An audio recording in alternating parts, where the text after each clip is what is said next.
It was this evening's political panel. Maura Gillespie, founder and principal at Blue Stack Strategies and Republican strategist, alongside Democratic strategist Alvin Jordan. Welcome to you both. We are in the home stretch here. And I do have the question, Alvin, as we see more crisscrossing of the swing states today, specifically the Sun Belt for both Harris and Trump in states like Nevada. If at this stage of the game it's still trying to convince people that their policies are better, or just convince people to get off the couch and go vote? Yeah, I think it's the latter.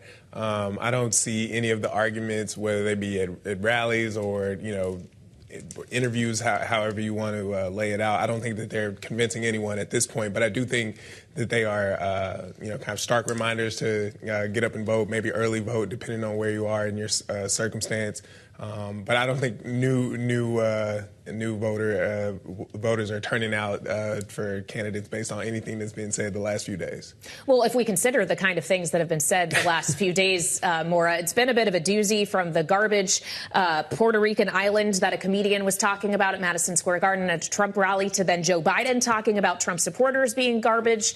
Questions around the treatment of women, as Donald Trump suggests that he wants to protect women whether they like it or not. But then Mark Cuban, a Harris surrogate, says that Trump doesn't surround himself with any strong, intelligent women who have many of his female supporters up in arms. It's been a lot, and I just wonder if any of it makes a difference, or all of this nets each other out because everybody already has their opinions formed for the most part. It's pretty exhausting when you line it up just like you did there. Yeah. And I think for those voters who are just so ready for this to be over, but are just so ready to say, enough, because the hypocrisy, the failure to be objective, it is stark. And it really is. It's frustrating to sit and say, OK, one side can feign outrage over this comment, but then have nothing to say when the president says it. It's just really frustrating. Or the former president says this, and now they're all outraged over X, Y, Z. So it's just really, I think at this point, it is about turnout, as Alvin said, and that's the biggest thing that people can focus on, both the Democratic Party and the Republican Party down ballot as well, trying to get people to still participate, even though they may be exhausted with what's happening at the top of the tickets. So that's going to be the biggest factor. And I think that we as voters, if we're frustrated with what's happening right now and we don't like either choice, we need to do better in the primaries. We need to be more involved. And I'm glad, I want to see more voter turnout for this election, but I also want people to turn out for primaries moving forward. Well, that's an excellent point, and we'll be in a primary cycle probably before we know it, as we've gotten here up against the election day, or election week, rather, before we've known it. Alvin, Maura, though, was alluding to there that people may have dissatisfaction with their choices at the presidential level, but there's a whole other host of selections they got to make down the ballot. Do you expect we'll see serious ticket splitting in this election?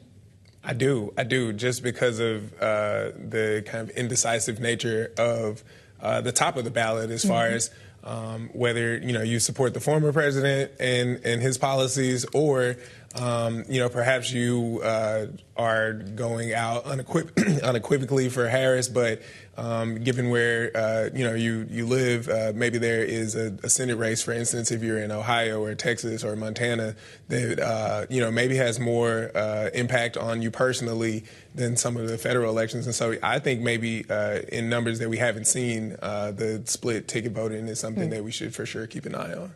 Well, we were talking about the down ballot races out there yesterday on Balance of Power with Republican Congressman Chuck Fleischmann of Tennessee. And here is what he predicted the outcome will be for the majorities in both the House and Senate.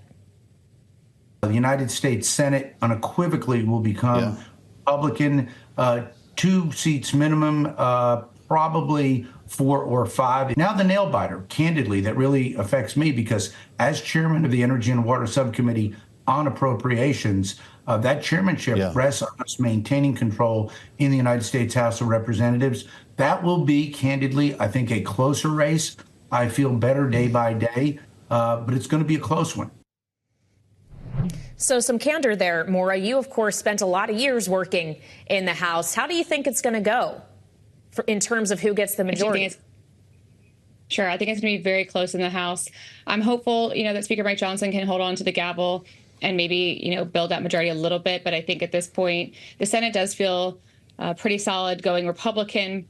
And I think that's also reflective in some of these races like Ohio, like Pennsylvania, where the candidates are really saying, I have supported policies on both sides. Sherrod Brown in Ohio is saying he's for Ohio and that he has, agreed with policies that Donald Trump had during his presidency. He agrees with policies on the left. So they're trying to play very strictly down the middle. And I think that's reflective of the fact that things are looking like Senate will take over Republicans will take over the Senate. But for the House, it really does feel as though most things have now formed into toss-up seats based on polling, but probably also with dissatisfaction at the top, because I do, as Alvin said, split ticketing is going to be one of the biggest things we're going to see, I think, this year, maybe that we haven't seen in years past. But Alvin, do you really think we could see split ticketing to the extent that the House could stay Republican and Harris could win the presidency? Is it likely that those two things happen, or vice versa?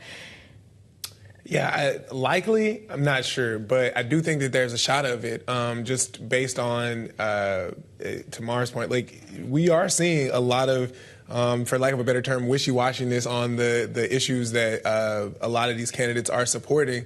And I think that at the top, it will be split enough for where some of these to surprise us. And I think we could look for what some might call upsets in certain areas just solely based off of the fact that the ballots will be split.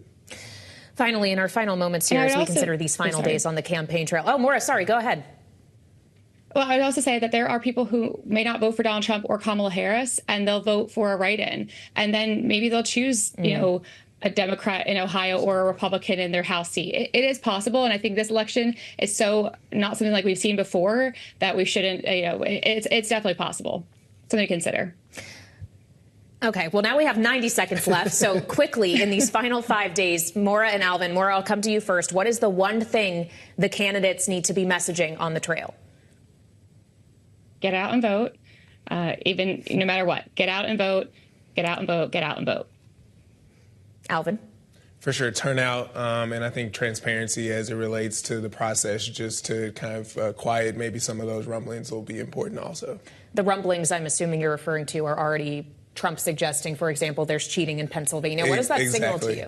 It signals that the playbook perhaps worked before and that it's worth visiting again. I think if more people can be up in arms, I think that helps if there are any questions, quote unquote, about the turnout of the election next week for sure.